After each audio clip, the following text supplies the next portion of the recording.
Welcome to next exam polytechnic online class आपके पास। मैं नवनीत और आज आपके लिए एक नया सब्जेक्ट लेके आया हूँ जो है building construction and construction material.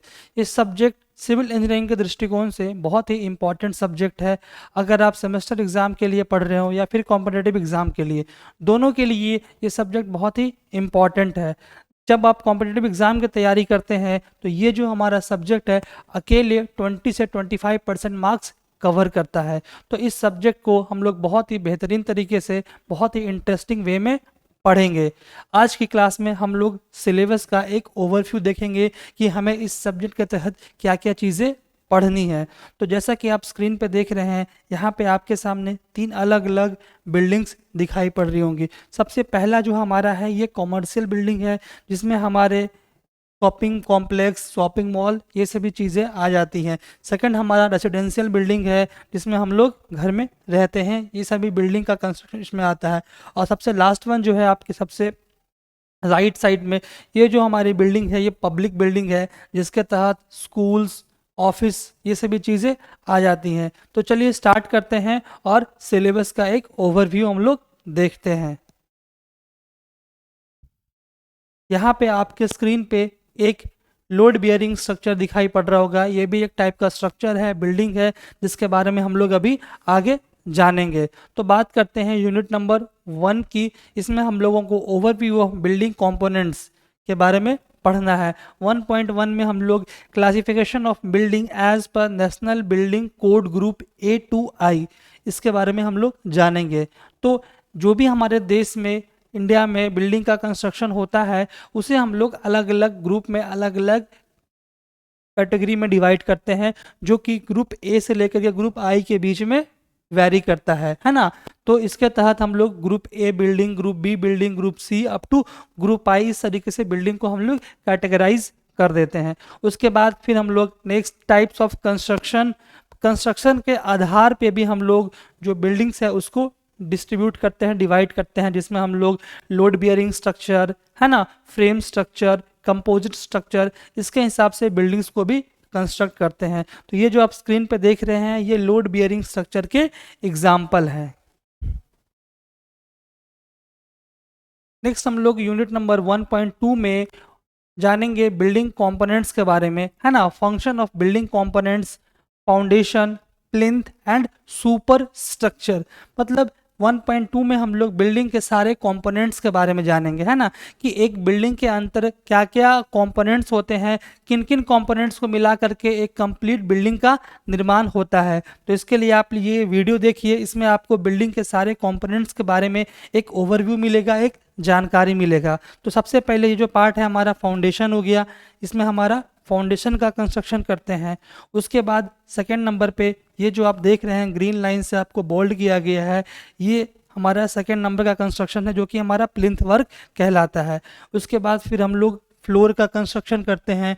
Floor में हम लोग DPC, dam proof course provide कराते हैं, जिसके बाद जो हमारी फ्लोर है वहाँ पे कैपिलरी एक्शन नहीं हो पाता है और वाटर का जो सीपेज है ग्राउंड लेवल से वो ऊपर की तरफ नहीं बढ़ पाता है।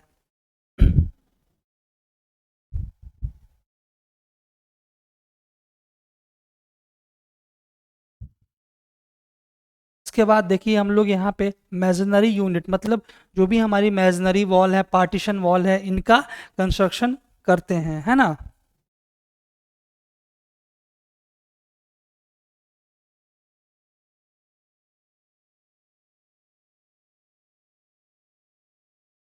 नेक्स्ट हमारा ये विंडो आता है, जो कि इस तरीके से हम लोग यहाँ पे बिल्डिंग में विंडो का कंस्ट्रक्शन करते हैं।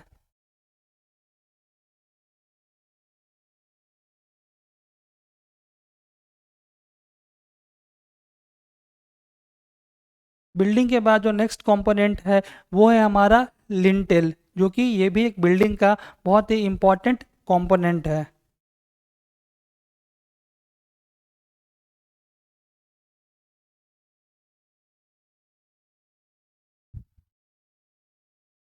नेक्स्ट कंपोनेंट हमारा सनशेड है, जो कि ये भी हमारे बिल्डिंग्स में प्रोवाइड किया जाता है।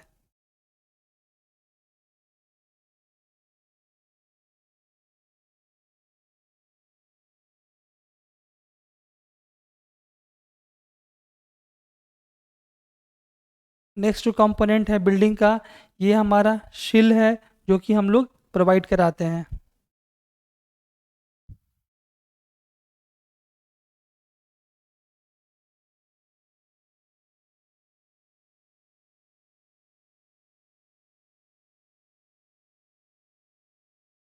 नेक्स्ट कंपोनेंट हमारा डोर है जो कि हम लोग बिल्डिंग में कम्युनिकेशन पर्पस के लिए प्रोवाइड कराते हैं।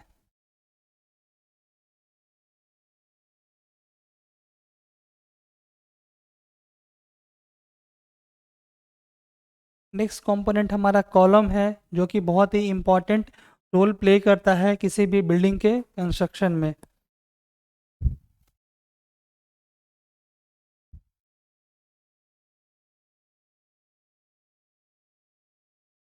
नेक्स्ट कंपोनेंट हमारा है स्टेयरकेस जो कि वर्टिकल कम्युनिकेशन के लिए हम लोग बिल्डिंग्स में यूज़ करते हैं। ये अलग अलग टाइप्स के स्टेयर केस हैं, आगे जब हम लोग पढ़ेंगे तो फिर इन स्टेयर केस के बारे में जानेंगे। देन हमारा रूफ स्ट्रक्चर का कंस्ट्रक्शन होता है जो कि इसके होने के बाद हमारी जो बिल्डिंग है कंप्लीटली उसका एक फ्लोर बन के तैयार हो जाता है। तो इस तरीके से हम लोग अलग अलग कंपोनेंट्स को मिला करके बिल्डिंग का कंस्ट्रक्शन करते हैं।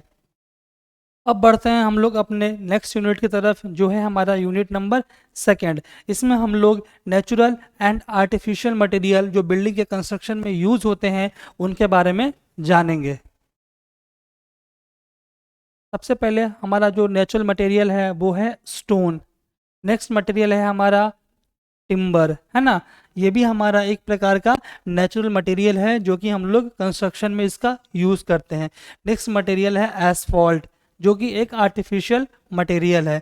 नेक्स्ट है हमारा सैंड, इसका भी हम लोग यूज़ करते हैं, इसे हम लोग फाइन एग्रीगेट्स भी कहते हैं। नेक्स्ट है हमारा एग्रीगेट्स जो कि अलग अलग साइज के होते हैं, है ना। उसके बाद नेक्स्ट है हमारा ब्रिक्स जो कि भी एक आर्टिफिशियल मटेरियल है। नेक्स्ट है हमारा टीएमटी बार्स जिसका कि हम लोग बहुत ही यूज़ करते हैं कंस्ट्रक्शन में। नेक्स्ट है हमारा लाइम और लास्ट है मुर्रम। क्लियर है बच्चों। तो ये सभी जो है हमारे आर्टिफिशियल एंड नेचुरल मटेरियल हैं जिसका हम लोग बिल्डिंग के कंस्ट्रक्शन में और अलग अलग टाइप के कंस्ट्रक्शन में यूज़ करते हैं। तो 2.1 में हम लोग requirement of good building stones, general characteristics of stone, quarrying and dressing method and tools for stones के बारे में हम लोग जानेंगे। पढ़ते हैं नेक्स्ट 2.2 की तरफ जिसमें हम लोग जानेंगे structure of timber, general properties and use of good timber, different methods of seasoning for preservation of timber and defect in timber. तो 2.2 में हम लोग टिम्बर के बारे में पढ़ेंगे, है ना। टिम्बर की सीजनिंग कैसे करते हैं, है ना, क्या उसकी गुड प्रॉपर्टीज़ है, क्या क्या उनमें डिफेक्ट पाए जाते हैं, कैसे उनको हम लोग लॉन्ग टाइम तक प्रिजर्व करके रख सकते हैं, इसके बारे में हम लोग पढ़ेंगे। नेक्स्ट 2.3 में हम लोग एसफॉल्ट, बिटुमिन, टार, इन सभी चीज़ों के बारे में यूज़ करेंगे, किस तरीके से हम लोग इसका कंस्ट्रक्शन में यूज़ करते हैं और इनकी गुड प्रॉपर्टीज़ क्या है। 2.4 में हम लोग प्रॉपर्टीज ऑफ सैंड एंड इसके यूज़ के बारे में पढ़ेंगे। 2.5 में हम लोग पढ़ेंगे classification of coarse aggregate according to size. Size के अकॉर्डिंग जो भी कोर्स एग्रीगेट है उनको किस तरीके से क्लासीफाई किया गया है उसके बारे में हम लोग पढ़ेंगे। नेक्स्ट है 2.6 constituent of brick earth. Brick earth क्या होता है ना। जो भी हम लोग ब्रिक का यूज़ करते हैं घर बनाने में, वो ब्रिक किन किन कॉम्पोजिशन से मिलकर बना है, किन किन कंस्टिट्यूएंट से मिलकर बना है, उसके बारे में जानेंगे, है ना। कन्वेंशनल ब्रिक, ट्रेडिशनल ब्रिक क्या होता है, इसके बारे में जानेंगे। मॉड्यूलर एंड स्टैंडर्ड ब्रिक की क्या साइज होती है, क्या उसका स्पेसिफिकेशन होता है, उसके बारे में भी हम लोग बात करेंगे। और फिर हम लोग कुछ स्पेशल टाइप के ब्रिक के बारे में बात करेंगे जैसे कि हमारा फ्लाई एश ब्रिक्स। नेक्स्ट हम लोग बात करेंगे कैरेक्टरिस्टिक्स ऑफ गुड ब्रिक्स, कि जो एक अच्छी क्वालिटी की ब्रिक होती है, क्लास 1 ब्रिक होती है, उसके अंदर क्या क्या क्वालिटी पाई जाती है उसके बारे में हम लोग बात करेंगे। नेक्स्ट हम लोग बढ़ते हैं यूनिट नंबर 3 में जिसमें हम लोग स्पेशल प्रोसेस्ड कंस्ट्रक्शन मटेरियल्स के बारे में बात करेंगे। तो ये स्पेशल प्रोसेस्ड मटेरियल क्या है ना। तो ये जो मटेरियल है ये किसी खास तरीके से किसी खास पर्पस के लिए बनाया जाता है। इसके तहत जैसा कि आप देख रहे हैं यहाँ पे वाटर प्रूफिंग मटेरियल के बारे में बात किया गया है ना। तो जो स्पेशल प्रोसेस्ड मटेरियल है इसमें हम लोग वाटर प्रूफिंग मटेरियल के बारे में बात करेंगे, है ना। एंटी टर्माइट प्रूफिंग मटेरियल के बारे में बात करेंगे। तो ये जो वाटर प्रूफिंग मटेरियल है इसका हम लोग घर में यूज़ करते हैं। जब हमारी घर में रूफ बनाई जाती है, छत बनता है, तो उसमें हम लोग इस मटेरियल को यूज़ करके छत को वाटर प्रूफ बनाते हैं। क्लियर है। नेक्स्ट है यहाँ पे 3.1 में हम लोग बात करेंगे types of material and suitability in construction works for following materials. जैसे कि हमारा वाटर प्रूफिंग मटेरियल हो गया, टर्माइट प्रूफिंग मटेरियल हो गया, thermal and sound insulating material हो गया। तो वाटर प्रूफिंग हम लोगों ने देखा, ये है हमारा टर्माइट प्रूफिंग कि टर्माइट स्प्रे का यूज़ करके हम लोग घरों में जो भी हमारे कीड़े मकोड़े हैं, है ना, या जो भी दीमक वगैरह आ जाते हैं, है ना, उससे हम लोग क्या करते हैं, इसके थ्रू भगाने का काम करते हैं। नेक्स्ट है हमारा thermal and sound insulating material. तो इन सभी मटेरियल का यूज़ करके भी हम लोग क्या करते हैं, अपने घर को थर्मल एंड साउंड इंसुलेटिंग का थर्मल एंड साउंड प्रूफ बना सकते हैं। नेक्स्ट है हमारा पेंट्स। तो पेंट आप लोग जानते हैं कि किसी भी घर के उसके लुक को निखारने के लिए पेंट कितना इंपॉर्टेंट रोल प्ले करता है। चाहे आप घर को कितना भी अच्छा डिज़ाइन दे दीजिए, कितना भी अच्छा उसको बना दीजिए, कितना भी मजबूती प्रदान कर दीजिए, लेकिन घर में जब तक एक खूबसूरती, एक उसका आउटर लुक नहीं बन करके आता है तो जो घर है देखने में अच्छा नहीं लगता है। तो आप देख सकते हैं कि किस प्रकार से पेंट के अप्लाई के बाद, पेंट करने के बाद ये जो घर है कितना इसकी खूबसूरती जो है निखर करके आ रही है। तो इस यूनिट में हम लोग अलग अलग टाइप्स के पेंट्स के बारे में पढ़ेंगे। पेंट्स का क्या रोल है ना, कितने टाइप्स के हमारे मार्केट में पेंट पाए जाते हैं, जैसे कि हमारा प्लास्टिक पेंट हो गया, वाटरप्रूफ पेंट हो गया, ऑयल पेंट्स हो गया, है ना। इन अलग अलग टाइप्स के पेंट्स के बारे में हम लोग पढ़ेंगे। तो 3.2 में हम लोग paints, white wash, cement paint, distemper, oil paints and varnishes के बारे में पढ़ेंगे। नेक्स्ट है हमारा यूनिट नंबर 4, जिसमें हम लोग बिल्डिंग के कंस्ट्रक्शन ऑफ सब स्ट्रक्चर एंड सुपर स्ट्रक्चर के बारे में बात करेंगे। तो सबसे पहले हम लोग जानते हैं कि ये सब स्ट्रक्चर और सुपर स्ट्रक्चर क्या होता है। तो चलिए थोड़ा ध्यान से समझते हैं। ये हमारा यहाँ पे ग्राउंड लेवल है ना। तो जब भी कंस्ट्रक्शन स्टार्ट होता है तो वहाँ पे ग्राउंड लेवल के नीचे का एक पोर्शन होता है और ग्राउंड लेवल के ऊपर का। तो ग्राउंड लेवल के जब हम नीचे की बात करते हैं तो वहाँ पे हमारा फाउंडेशन वर्क आता है ना, फुटिंग वर्क आता है। तो ग्राउंड लेवल के नीचे का जो भी कंस्ट्रक्शन है वो हमारा सब स्ट्रक्चर में आता है। और ग्राउंड लेवल के ऊपर जो भी हम लोग कंस्ट्रक्शन करते हैं, जैसे कि हमारा कॉलम हो गया, स्लैब हो गया, है ना, डोर है, विंडो है, रूफ है, लिंटेल है, ये सभी चीज़ें हमारे किस में आती है, सुपर स्ट्रक्चर में आती है। क्लियर है बच्चों। तो जब भी हम लोग बिल्डिंग को कंस्ट्रक्ट करते हैं तो इसे पहले दो पार्ट में डिवाइड करते हैं, हमारा सब स्ट्रक्चर और सुपर स्ट्रक्चर, फिर उसी के आधार पे हम लोग उसका कंस्ट्रक्शन करते हैं। यहाँ पे आप देख सकते हैं कि एक घर है, यहाँ पे जो ग्राउंड लेवल है इसके नीचे का पार्ट में सब स्ट्रक्चर है ना, जिसमें कि फुटिंग और फाउंडेशन का काम किया गया है। और इसके जस्ट ऊपर हमारा डोर है, विंडो है ना, रेलिंग्स है, कॉलम है, ब्रिक मैसनरी वर्क है, सभी चीज़ें हमारी सुपर स्ट्रक्चर में आ जाती है। नेक्स्ट हम लोग बात करेंगे, जो हमने अभी सब स्ट्रक्चर और सुपर स्ट्रक्चर की बात की थी, तो हम लोग सब स्ट्रक्चर में पहले क्या करते हैं, हम लोग सबसे पहले जो भी हमारे पास आर्किटेक्चरल मैप होता है उस मैप में जो भी डायमेंशंस दी हुई होती है उस डायमेंशन के अकॉर्डिंग हम लोग अपने साइट पे क्या करते हैं, मार्किंग करते हैं, जॉब लेआउट करते हैं। जॉब लेआउट करने का मतलब कि हम लोग चूने से मार्किंग करते हैं इस तरीके से, है ना। और उसके बाद मार्किंग करने के बाद इसके अकॉर्डिंग हम लोग यहाँ पे एक्सकेवेशन करते हैं। एक्सकेवेशन करने के बाद फिर हम लोग यहाँ पे फाउंडेशन वर्क करते हैं, जिसके लिए हम लोग यहाँ पे पीसीसी भर करके इस तरीके से हम लोग फाउंडेशन को तैयार करते हैं। देन हमारा जो कंस्ट्रक्शन है आगे प्रोसीड करता है। तो इस यूनिट में हम लोग पहले बात करेंगे 4.1 में जॉब लेआउट की, साइट क्लियरेंस की, है ना, layout of load bearing structure and frame structure bye centre line method and phase line method, और कुछ प्रिकॉशंस की भी हम लोग इसमें बात करेंगे। तो यहाँ पे हम लोगों ने देखा किस तरीके से साइट क्लियरेंस और जॉब लेआउट को किया गया है। उसके बाद नेक्स्ट हम लोग 4.2 में फाउंडेशन की बात करेंगे कि जो हमने फाउंडेशन की बात की थी, ये फाउंडेशन क्या होता है ना, इस फाउंडेशन का क्या फंक्शन है, क्यों हम लोग फाउंडेशन को प्रोवाइड कराते हैं।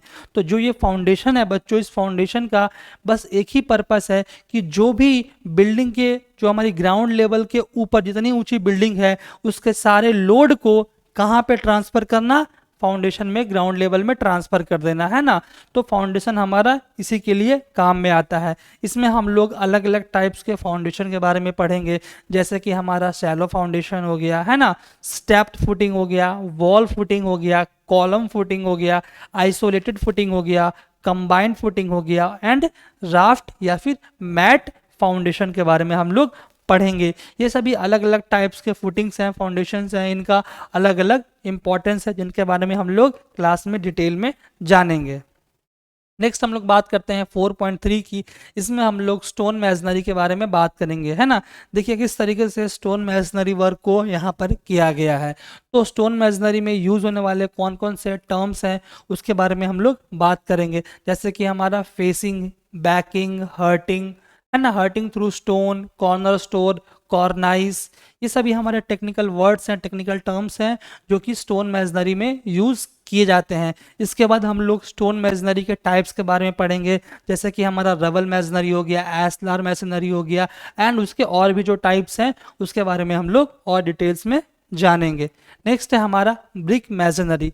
तो यहाँ पे आप देख सकते हैं इस वीडियो में किस प्रकार से ब्रिक मैसनरी वर्क को यहाँ पर किया जा रहा है। तो ब्रिक मैसनरी करने के लिए इसमें भी कुछ टेक्निकल वर्ड्स होते हैं, टेक्निकल टर्म्स होते हैं, उन सारे टर्म्स के बारे में हम लोग जानेंगे, जैसे कि हमारा हेडर हो गया, स्ट्रेचर हो गया, क्लोजर हो गया, क्वींस हो गया, कोर्स है, फेस, बैक, हर्टिंग, है ना। इसके बाद हम लोग जानेंगे कि ये हमारे जो टर्म्स दिए गए हैं, इन टर्म्स का क्या इंपॉर्टेंस है, क्या रोल है। नेक्स्ट हम लोग बात करते हैं बैच बॉन्ड की, ज्वाइंट्स की, लैप की, एंड फ्रॉग की। तो यहाँ पे एक टर्म आपको दिखाई पड़ रहा होगा, फ्रॉग। ये फ्रॉग क्या होता है, इसके बारे में थोड़ा सा जानते हैं। तो ये जो हमारा ब्रिक है, जब एक के ऊपर एक ब्रिक को रख करके हम लोग उसकी क्या कहते हैं, मैसनरी वर्क को करते हैं। तो यहाँ पे जैसे कि एक ब्रिक रखा गया, इसके ऊपर फिर हम लोग मोटार को प्लेस करेंगे, है ना। तो यहाँ पे एक थोड़ी सी जगह खाली होती है, उस खाली जगह में हम लोग मोटार को फिल करते हैं, देन उसके ऊपर दूसरी ब्रिक को रख करके हम लोग जो है मैसनरी वर्क को करते हैं। तो ये जो खाली जगह यहाँ पे छोड़ा जाता है, जिसके अंदर हम लोग मोटार को फिल करते हैं, उसी खाली जगह को हम लोग फ्रॉग कहते हैं। तो ये एक तरीके का की जॉइंट का काम करता है एक ब्रिक और दूसरे ब्रिक के बीच में, जब हम लोग मैसनरी वर्क को करते हैं। क्लियर है।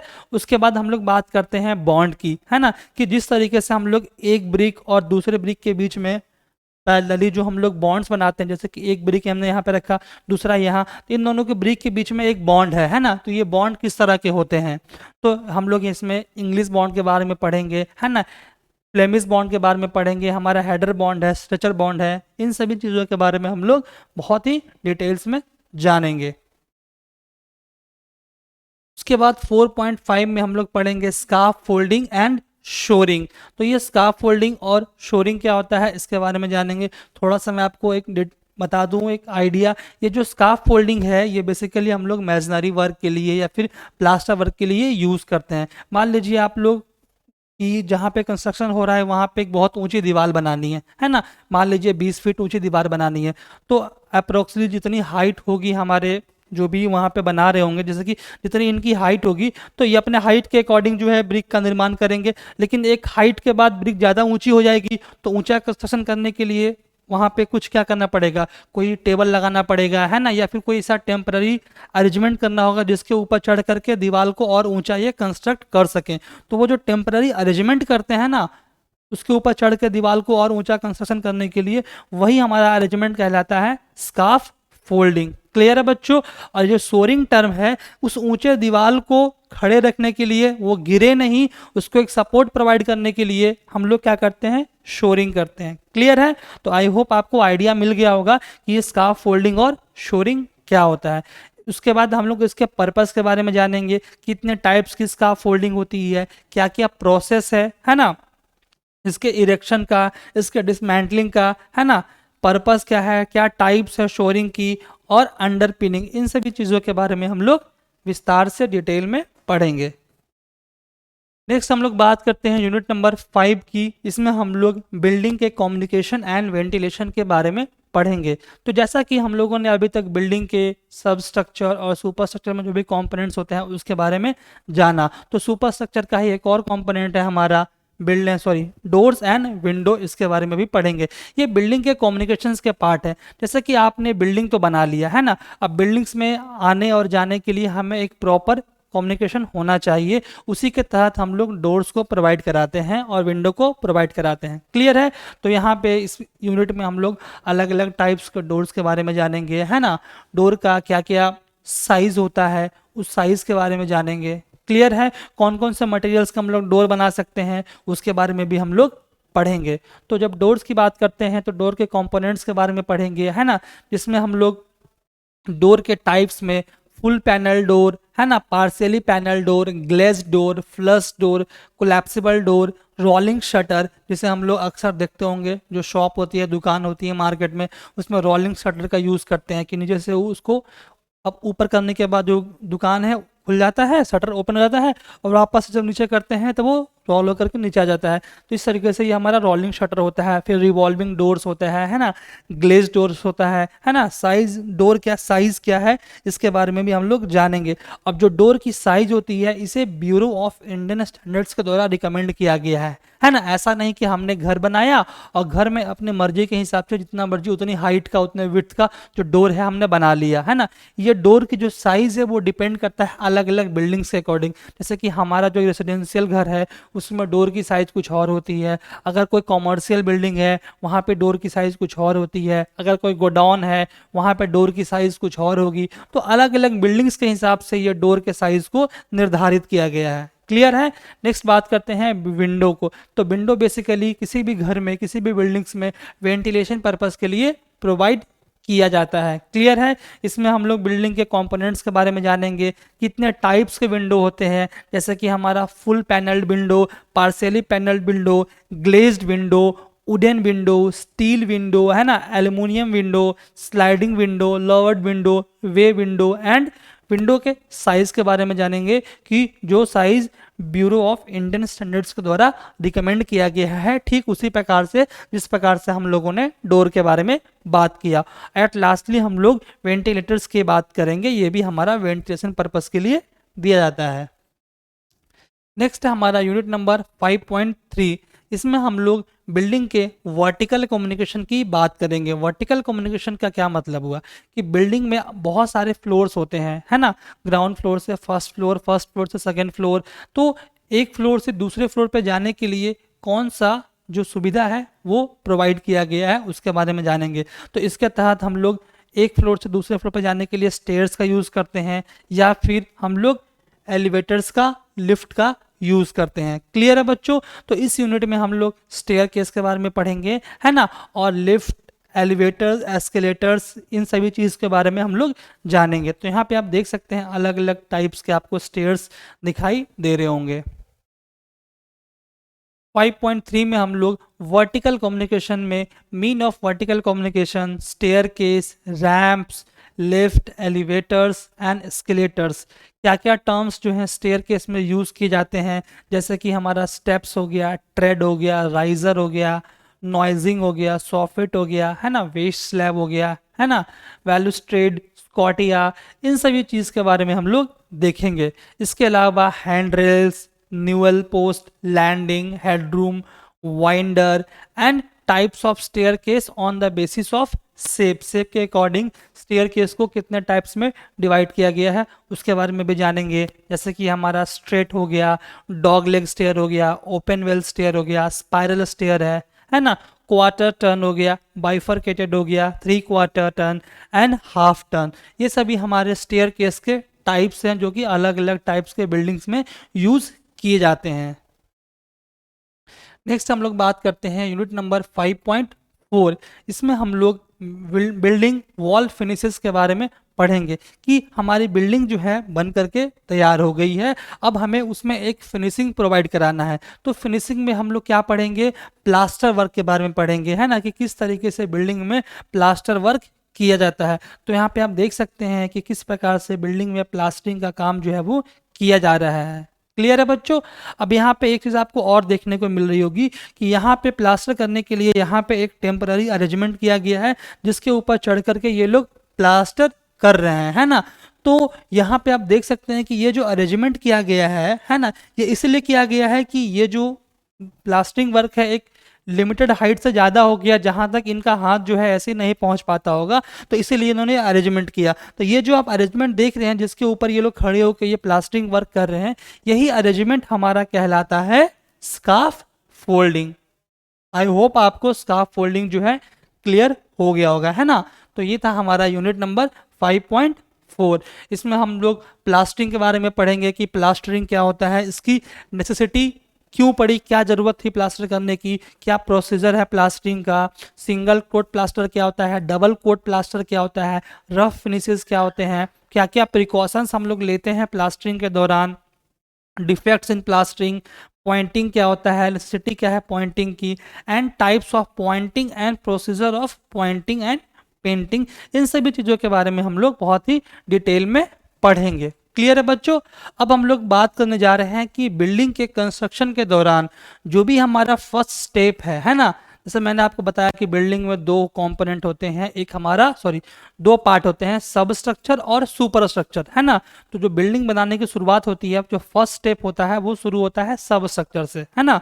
तो सब स्ट्रक्चर में सबसे पहले मैंने आपको बताया था कि जॉब लेआउट करते हैं, फिर वहाँ पे एक्सकेवेशन करते हैं, फाउंडेशन वर्क करते हैं, है ना। उसके बाद फिर हमारा प्लिंथ वर्क होता है, फिर हमारा कॉलम बनता है। इस प्रकार से बिल्डिंग कंस्ट्रक्ट की जाती है। तो हम उस तमाम जो भी स्टेप्स हैं उसको इस वीडियो के माध्यम से समझेंगे कि किस प्रकार से वन बाय वन सारे स्टेप्स को फॉलो करते हुए हमारा जो बिल्डिंग है बन करके तैयार होता है। तो चलिए देखते हैं। सबसे पहला है हमारा मार्किंग साइट लेआउट, कि जो भी हमारे पास मैप होता है ना, जो भी हमारे पास डिज़ाइन होती है, उस डिज़ाइन को फॉलो करके हम लोग यहाँ पे मार्किंग करते हैं अपने साइट पे।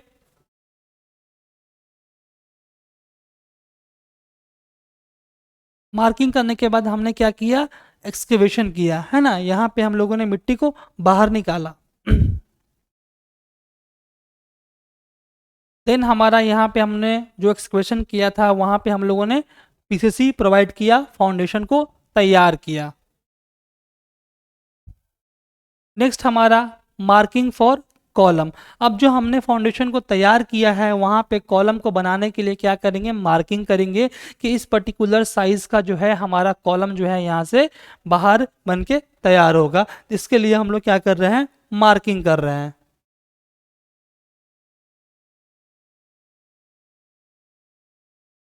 अब हम लोग क्या करेंगे, रीइंफोर्समेंट को प्रोवाइड कराएंगे, है ना, क्योंकि हमने मार्किंग कर ली, अब हमें रीइंफोर्समेंट को प्रोवाइड कराना है। तो यहाँ पे हमने रीइंफोर्समेंट प्रोवाइड कर दिया। नेक्स्ट हमारा है शटरिंग। अब हम लोग वो इन्फोर्समेंट को प्रोवाइड कर चुके हैं।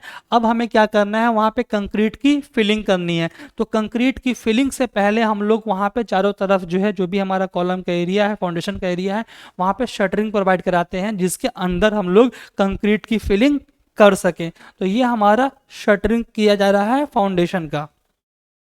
देखिए इस प्रकार से शटरिंग वर्क को हम लोग प्रोवाइड कराते हैं। अब हम लोगों ने यहाँ पे कंक्रीट की फिलिंग को कर दी है, यहाँ पे कंक्रीट फिल हो गया है।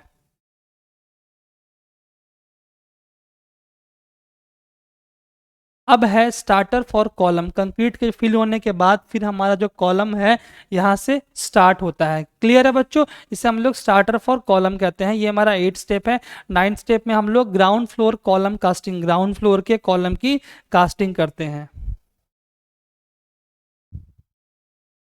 नेक्स्ट स्टेप में हम लोग क्या करते हैं, बैक फिलिंग एंड कॉम्पैक्शन, की जो भी सॉइल को हम लोग एक्सकवेट करते हैं उसे वापस से हम लोग यहाँ पे फिल कर देते हैं, वापस से इस सॉइल को भर देते हैं। उसके बाद यहाँ पे ये इंपॉर्टेंट स्टेप है, इसको ध्यान से समझेंगे, है ना। हमने बात की थी अपने पिछले स्लाइड्स में एंटी टर्माइट स्प्रे की, कि हम लोग टर्माइट प्रूफ बनाते हैं अपने घर को। तो टर्माइट प्रूफ को बनाने के लिए हमें एंटी टर्माइट स्प्रे का, एंटी टर्माइट केमिकल का यहाँ पे छिड़काव करना होगा। कि जब हम लोग यहाँ पे अब मिट्टी को बैकफिल करते हैं तो यहाँ पे बहुत सारे जो हैं कीड़े मकोड़े होंगे, है ना, वो सभी जो है यहाँ पे मौजूद ना रह जाएं। इसके लिए हम लोग क्या करते हैं, यहाँ पे एंटी टर्माइट स्प्रे का, केमिकल्स का छिड़काव कर देते हैं, ताकि जो भी यहाँ पे इंसेक्ट्स हो, कीड़े मकोड़े हों, वो यहीं पे खत्म हो जाएं। क्लियर है।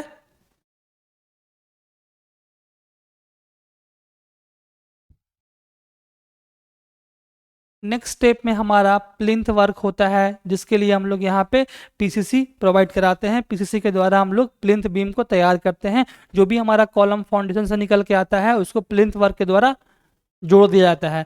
नेक्स्ट है हमारा plinth beam form work and after casting. इस तरीके से हमारा प्लिंथ बीम का जो फॉर्म वर्क है वो बना दिया जाता है कास्टिंग के बाद। अब हमारा आता है ग्राउंड फ्लोर कॉलम कास्टिंग। अब फिर ग्राउंड फ्लोर पे हम लोग कॉलम की इस प्रकार से कास्टिंग करते हैं। देन हमारा जो ग्राउंड फ्लोर से ऊपर का जो स्ट्रक्चर है वो बनना तैयार हो जाता है। उसके बाद first floor beam form work and beam concreting. उसके बाद फिर हम लोग फर्स्ट फ्लोर के लिए बीम की कंक्रीटिंग करते हैं, बीम को तैयार करते हैं।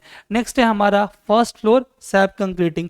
अब हमारा फाइनली इतने स्टेप्स के बाद जाकर के हमारा फर्स्ट फ्लोर बनकर तैयार होने जा रहा है। उसके बाद फिर हमारा इस तरीके से फर्स्ट फ्लोर को हम लोग तैयार कर रहे हैं। जब हमारा ये फर्स्ट फ्लोर में कंक्रीटिंग हो जाएगी तब हमारा जो बिल्डिंग है बन करके तैयार हो जाएगा। उसके बाद लास्ट में हम लोग क्या करेंगे, जो भी ब्रिक वर्क है ना, ब्रिक वर्क को प्रोवाइड करा देंगे और हमारे बिल्डिंग्स के अंदर पार्टीशन वॉल के रूप में अलग अलग कमरे बन करके तैयार हो जाएंगे। क्लियर है बच्चों?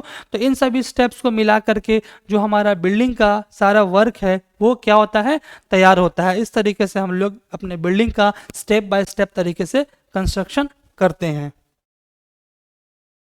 तो जिन किन्हीं बच्चों को क्लास के बारे में जानकारी लेनी होगी वो दिए हुए नंबर पे जानकारी प्राप्त कर सकते हैं। तो आज के क्लास के लिए हम लोगों ने मतलब इस सब्जेक्ट में हम लोग जिस बुक को फॉलो करेंगे उस बुक के बारे में यहाँ पे आपको दिया गया है। इन बुक्स को फॉलो करते हुए इस सब्जेक्ट को हम लोग पढ़ेंगे आगे, है ना। तो फर्स्ट बुक है हमारा building materials by S K. Duggal sir. Second book है हमारा building construction by Rangwala sir. And the third book है building construction by doctor B C. Purnima sir. इन तीनों बुक को फॉलो करते हुए इस सब्जेक्ट को हम लोग बहुत ही बेहतरीन तरीके से पढ़ने वाले हैं।